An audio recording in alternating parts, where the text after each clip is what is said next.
Šodien es vēlējos parādīt mana čija dzīvnieciņa izaugšanu.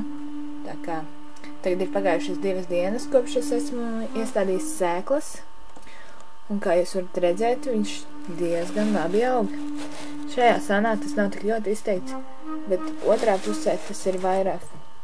Tad tas dibena arī viss jau ir apaudzis normāli. Tagad sāniņā arī jau sāk. Šajā ir pavisam labi. Jūs varat redzēt tie baltie tā kā staipkņīši. Jā.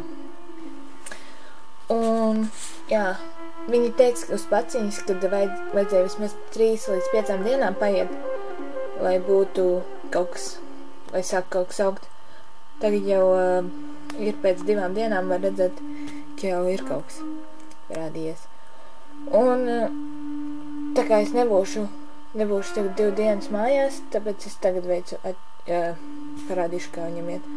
Un te es pastāstīšu tūlīt, kad uz sāniem viņam aug labāk, tāpēc, kad ūdeni, kur viņam te lej iekšā, uz sāniem tas ūdens aizsūcas ļoti labi, bet, kad ūdenim jāsūcas te uz augšējo daļu, viņš nevar aizsūkties.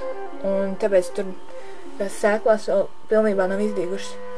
Tāpēc es izdomāju, kad es ņemšu šādu salvetīti, samitinātu salvetīti likšu virsū, lai tad viņam arī tiek mitrums augšējai daļai. Un es domāju, ka tas labi strādās, un pēc tam, kad atbraukšu mājās, tur jau būs ievērojami uzlabojumi, redzam, augšējā daļā arī. Tā kā tad jau trešdien es jums parādīšu, kā viņam iet. Pašlaik tīri normāli izskatās. Izskatās cerīgi katrā ziņā. Tā kā paldies par skatīšanos, un man šķiepēcies gulēt.